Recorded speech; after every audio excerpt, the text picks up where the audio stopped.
Hello सबको जय मसीह की। प्रभु का धन्यवाद करते हैं। आइए मेरे भाई बहनों, छोटा सा वचन लेते हैं, फिर प्रार्थनाओं में चलते हैं। Hallelujah. Thank you Jesus, thank you Lord.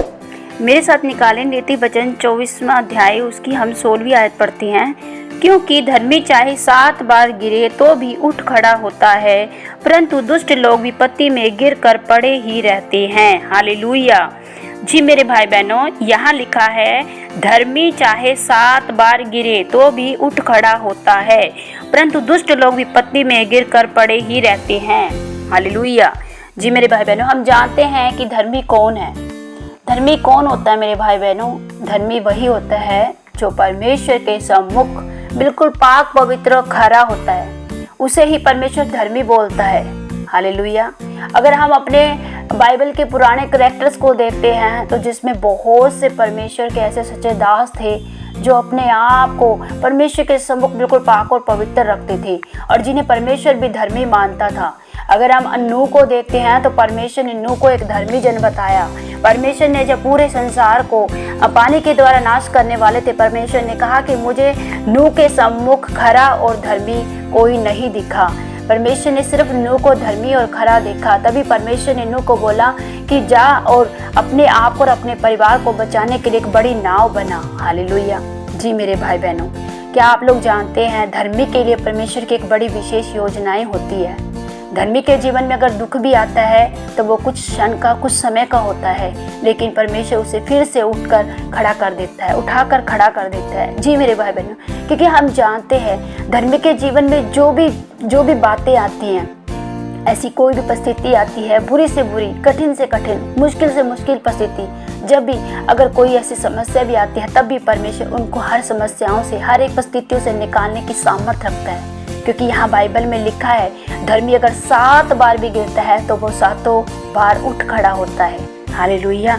परंतु दुष्ट विपत्ति में गिरकर नष्ट हो जाते हैं। हालेलुया। जी मेरे भाई बहनों, हम जानते हैं कि परमेश्वर ने दुष्ट को विपत्ति भोगने के लिए बनाया है। बाइबल में लिखा है कि मैंने दुष्ट को भी विपत्ति भोगने के लिए बनाया है, लेकिन वो अपने धर्मी जन से प्रेम करता है। बाइबल में परमेश्वर वादा करता है अपने लोगों से कि यदि तुम गिर भी जाओगे तो भी मैं तुम्हें उठा लूंगा। बाइबल में लिखा है यदि तुम पानी में से चलोगे तो पानी तुम्हें डुबा ना पाएगी, यदि तुम आग में से होकर चलोगे तो आग तुम्हें जला न पाएगी। जी मेरे भाई बहनों, प्रभु हमसे हमेशा वादा करता है। प्रभु का ये वादा अटूट और दृढ़ है मेरे भाई बहनों। परमेश्वर हमें कभी नहीं छोड़ता है। परमेश्वर में बोलता है तेरे जीवन में चाहे कैसी भी परिस्थिति क्यों ना हो, कैसे भी तेरे हालात क्यों ना हो, तू कितनी बड़ी बीमारी में, परेशानी में क्यों ना हो, चाहे कर्जे में, कष्टे में, चाहे तू कितनी भी बड़ी समस्याओं में क्यों ना हो, आज तेरे पास खाने को चाहिए खाना ना हो, तेरे पहनने के लिए कपड़े ना हो, तेरे रहने के लिए मकान ना हो, तेरे पास कोई रोजगार ना हो, तेरे पास कुछ ना हो, लेकिन फिर भी मैं तुझे कभी भी न छोड़ूंगा, न तुझे कभी त्यागूंगा। ये प्रभु हमसे वादा करते हैं मेरे भाई बहनों। परमेश्वर ने हमें बोला है मैं तेरी हर एक परिस्थितियों में, तेरी हर एक समस्याओं में मैं तेरे साथ खड़ा हूँ, मैं तुझे कभी न गिरने दूंगा। अगर हम देखें बाइबल के पुराने जितने भी परमेश्वर के दास थे, अब्राहम को भी देखते हैं तो परमेश्वर ने अब्राहम के जीवन में भी अगर उसको एक संतान की परमेश्वर ने प्रतिज्ञा दी थी, तब परमेश्वर ने उस प्रतिज्ञा को पूरा करने के लिए भी उसे हर समय संभाला। परमेश्वर ने उसके विश्वास को परमेश्वर ने कभी कमजोर नहीं पड़ने दिया। हालेलुया। अगर हम देखते हैं, अगर हम दानियल को देखते हैं, दानियल के सम्मुख जब उसको राजा की उस मूर्ति के सम्मुख झुकना था, तब भी परमेश्वर ने उसके उस विश्वास के अनुसार उसके जीवन में कि उसने परमेश्वर को प्राथमिकता दी। उसने कहा परमेश्वर मैं तेरे सिवा किसी के आगे नहीं झुकूंगा। तब परमेश्वर ने उसकी उस विश्वास के अनुसार उसके जीवन में क्या, धर्मी के जीवन में परेशानियां आती है मेरे भाई बहनों, ऐसे मूवमेंट आते हैं कि जहां आपको होता है कि दुष्ट की ओर से गिराया जाए, आपको कहीं ना कहीं से बीमारी परेशानियां लेकर आता है दुष्ट आपके जीवन में कि आपको परेशान किया जाए।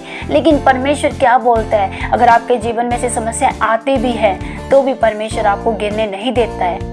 हम जानते हैं आज अगर हमारे जीवन, विश्वासी के जीवन में अगर दुख आता है तो वो कुछ क्षण का होता है, कुछ समय का होता है। वो हमारे टाइम पीरियड, वो ऐसा टाइम पीरियड हमें परखने के लिए होता है कि हम और मजबूत हो जाएं और अटूट हो जाएं, ताकि हम परमेश्वर के सम्मुख और तैयार हो पाएं, उसके गहरी बातों को जानने पाएं। हालेलुया। यहाँ बाइबल हमें साफ बताती है, अगर तुम्हारे जीवन में कोई परेशानी आती है, कोई समस्या आती है, कोई रोग बीमारी भी आती है, वो तुम्हारी उन्नति के लिए आती है, तुम्हारे जीवन को ऊंचा करने के लिए आती है, तुम्हें परमेश्वर के राज्य में बढ़ाने के लिए आती है। ऐसी कोई भी समस्या नहीं है जो तुम्हारे जीवन में परमेश्वर ना जाने। परमेश्वर बाइबल में लिखा है, तुम्हें सहने से बाहर परमेश्वर कोई दुख नहीं देता है। अगर तुम 7 बार भी गिरते हो तो परमेश्वर तुम्हें 7 बार उठाता है। अगर तुम्हारे जीवन में कोई बीमारी अगर बार बार तुम्हें वो परेशान कर रही है तो कभी भी ये मत सोचना कि ये बीमारी मेरी जान लेगी। नो, अगर आप सच में परमेश्वर के सच्चे जन हो ना मेरे भाई बहनों, तो परमेश्वर आपको उस बीमारी से छुटकारा दिलाने की बड़ी सामर्थ रखते हैं। हालेलुया। वो मुर्दों को जिलाने वाला परमेश्वर मेरे भाई बहनों। अगर आप कोई कर्जे कष्ट में आज पड़े हैं तो आप सोच रहे कि क्यों मेरे जीवन से ये कर्जा, ये कष्ट, ये मुसीबत, ये परेशानी, ये हताशा, ये निराशा क्यों नहीं जा रही है, क्यों मैं बार बार इसी परेशानी में आज भी गिरा हुआ हूँ। नहीं मेरे भाई बहनों, वो परेशानी कुछ समय की है, कुछ क्षण की है। परमेश्वर का वादा है, परमेश्वर ने वादा किया मैं तुझे कभी ना छोड़ूंगा, तुझे कभी ना त्यागूंगा। यहाँ परमेश्वर हमसे यही वादा करता है। अगर तुम्हारे जीवन में, अगर तुम बार बार परीक्षाओं में भी पढ़ते हो, बार बार तुम्हारे जीवन में परेशानी भी आ रही है, तो तुम्हें मैं उन सब से बाहर निकालूंगा। हालेलुया। यहाँ परमेश्वर वादा करता है। धर्मी अगर 7 बार गिरे, 7 बार गिरे, कैसे 7 बार गिरे? अपनी विपदाओं में, अपनी रोग बीमारियों में, अपनी परेशानियों में अगर बार बार उसके जीवन में हताशा निराशा आती है, परमेश्वर उन सबसे निकालने की सामर्थ रखता है। हालेलुया। और परमेश्वर दुष्ट का मुंह काला करता है, दुष्ट के हर एक जलते तीरों को बुझाने की सामर्थ मेरा खुदा रखता है। हालेलुया। प्रभु आप सबको ब्लेस करे। आइए हम प्रार्थना करते हैं। धन्यवाद करते सामर्थी परमेश्वर इन सुंदर वचनों के लिए। प्यारे प्रभु आपका धन्यवाद करते सच में पिता परमेश्वर। प्रभु यदि आपके बेटे बेटियां प्रभु जी जो ये वचन सुनते हैं प्रभु जी, यदि उनके जीवन में कोई परेशानी है पिता परमेश्वर आप जानते हैं प्रभु जी। हे पिता, यदि आज आप ये आपके बेटे बेटी किसी परेशानी, हताशा, निराशा, परेशानी, कष्ट, कर्जे, मुसीबत में पिता आप इन्हें छुटकारा दीजिए प्यारे प्रभु जी। पिता आपने वादा किया है कि धर्मी अगर 7 बार भी गिरता है तो उठ खड़ा होता है। प्रभु आप उसे उठा खड़ा करते हैं प्यारे प्रभु जी। पिता मेरी प्रार्थना है प्यारे प्रभु जी, आप इनके जीवनों से प्रभु जो परेशानियां प्रभु जो बीमारियां ने बार बार प्रभु जी विश्वास को कमजोर करती है प्रभु जी, आपकी ओर बढ़ने से रोकती है प्यारे प्रभु जी। पिता इनके जीवन से दूर कीजिए हर रोग बीमारी को, हर कर्जे को, हर मुसीबत को, हर एक बेरोजगारी को, हर एक समस्याओं को पिता, हर एक प्रभु जी लड़ाई झगड़े को, हर कलेश को, हर एक कष्टों को पिता इनके जीवन से दूर कीजिए प्यारे प्रभु जी। आप इन्हें उठा खड़ा कीजिए प्यारे प्रभु जी। मेरी आपसे प्रार्थना है प्रभु जी, आप इन्हें छुटकारा दीजिए, न्याय दीजिए, हीलिंग दीजिए प्रभु जी। मैं आपका धन्यवाद करती प्रभु। आप निरंतर बढ़े प्रभु, हम घटे प्रभु, आपका नाम सदा महिमा पाए प्रभु यीशु के नाम से होकर मांगते हैं, आमीन। प्रभु आप सबको ब्लेस करे। जय मसीह की।